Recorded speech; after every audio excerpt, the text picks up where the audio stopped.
Alhamdulillah, salatu wassalam Rasulullah wa ala alihi wa sahbihi. Muslim karena lahun kepada berbu'u mimma tarokna. Syaitan karena lahun dan pelaku berbu'u mimma tarokna. Di apabila istri yang meninggal itu punya anak, maka hak suami adalah seperempat. Di situ kalimat mimma tarokna, ada yang dimiliki almarhumah, itu tidak dibatasi dari mana dapat, apakah dari orang tuanya, harta istri dan orang tua, atau hasil usaha sendiri karena wanita carrier, atau pemberian suami memberi perhiasan pada istrinya, berikan rumah, memberikan mobil,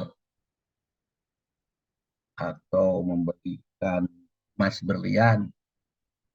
Ya, kalau dia meninggal, warisan. Dan kalau dia punya anak, artinya maka seperempat balik ke suami dari harta istri tersebut. Jadi kalimat ini juga membatasi milik istri yang dibagikan itu. Bahwa yang dibagikan itu hanyalah harta peninggalan milik almarhum. Jadi jika masih bercampur, tentu saja dengan milik orang lain, sebagaimana dijelaskan pada waktu itu, bersihkan dulu. Jadi hak suami itu yang ditinggal wafat setengah apabila istrinya tidak meninggalkan anak, seperempat apabila istrinya meninggalkan anak atau punya anak, terserah anak dari suami dari manapun. Dan di sini dikatakan mimba diwasiatin yusi nabiha audain. Jadi setelah memenuhi wasiat dan atau utang piutang. Jadi yang dimaksud dan atau itu kalau ada dua-duanya, yaitu utang piutang serta wasiat, maka dua-duanya dipenuhi. Dan kalimat ini dicantumkan secara berulang, ya, karena begitu pentingnya membayar utang dan memenuhi wasiat yang memenuhi syarat. Ingat syarat wasiat, sudah dibahas ya. Wasiat dan utang itu mesti dipenuhi sebelum membagi harta warisan.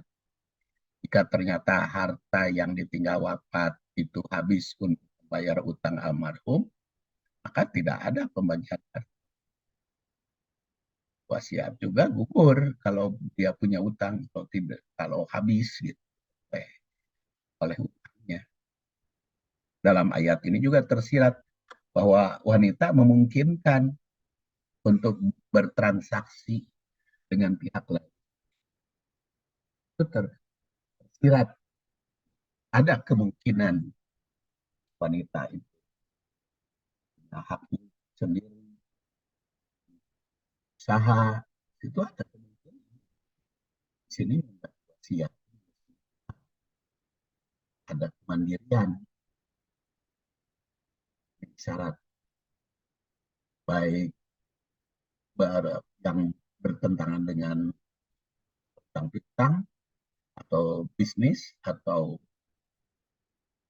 masalah pemberian atau transaksi lain atau mungkin saham, ya, bisa saja. Nah, situ ada lain utang piutang baik tunai ataupun jika ternyata harta yang diwasiatkan itu diutang, diutamakan melunasi utang. Atau Bari yang lahir 204 wakaf 310 meriwayatkan hadis melalui beberapa jalur bahwa Rasulullah Shallallahu Alaihi Wasallam menetapkan untuk membayar utang terlebih dahulu sebelum mempenuhi wasiat. Jadi bukan wasiat dulu, utang dulu. Kemudian kita lanjut ya. Walahun narrubu. Jadi setelah ya, berbicara apabila suami meninggal, suami dulu meninggal atau istri dulu ya. Itu kamu salah adalah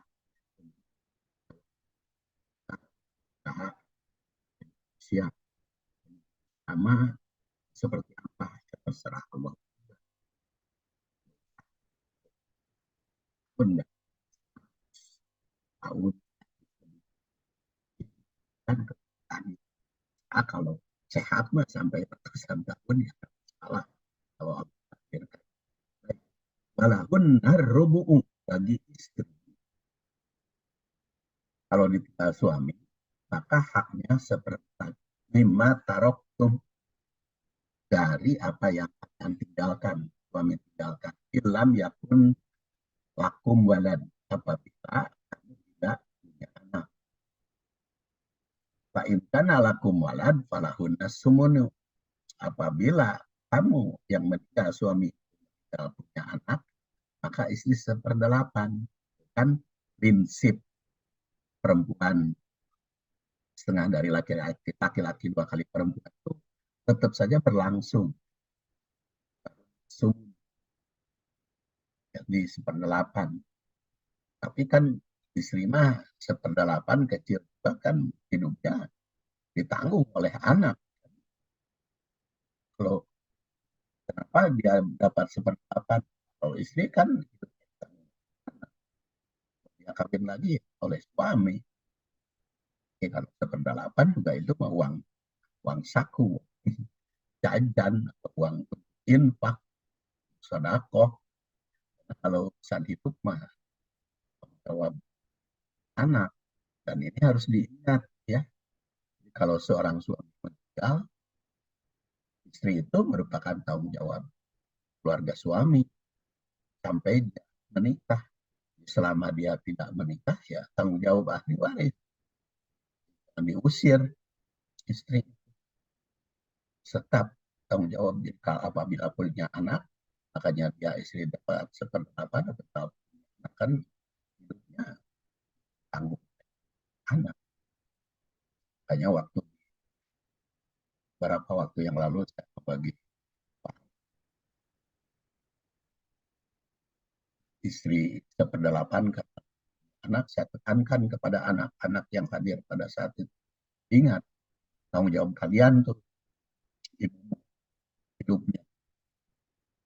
Jadi harus ditanggung oleh anak-anak karena anaknya kebetulan sudah berusia 40 tahun rata-rata. Jadi hidupnya itu tanggung jawab karena warisan itu bukan harta tapi juga tanggung jawab apakah ibu itu atau seorang istri almarhum itu ibu kandung sendiri apalagi tanggung jawab anak juga ibu sambung karena kan salah satu tugas anak untuk berbuat baik kepada almarhum adalah berbuat baik kepada ahli warisnya pada keluarganya istri atau dan di sini juga dikatakan mimba diwasiatin sunabiha ini wasiat dan atau tangkiu setelah diterangkan hak suami yang ditinggal wafat oleh istri nah, dalam ayat ini menetapkan hak istri yang ditinggal wafat suami. Jadi jika seorang laki-laki wafat dan meninggalkan istri tapi tidak meninggalkan anak dari siapapun maka haknya adalah seperti namun jika suaminya itu meninggalkan anak maka hak istri adalah pendelapan. Semuanya itu dapat dilaksanakan setelah memenuhi utang piutang dan atau wasiat. Hak istri itu empat. Jika almarhum tidak meninggalkan anak. Dan dia seperdelapan. Jika almarhum meninggalkan anak. Jadi kalimat falahun syarat. Dan di sini pelahuna, ya.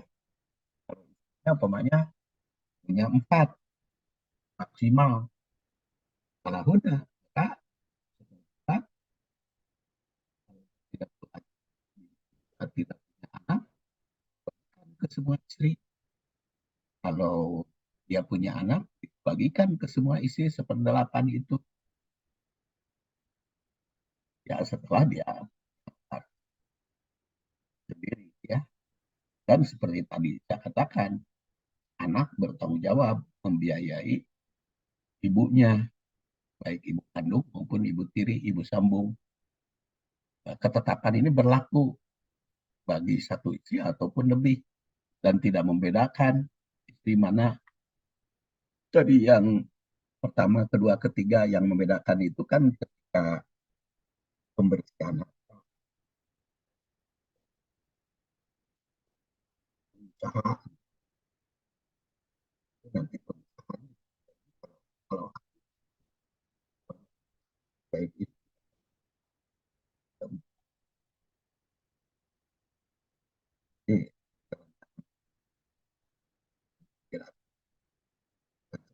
sewa, kan semua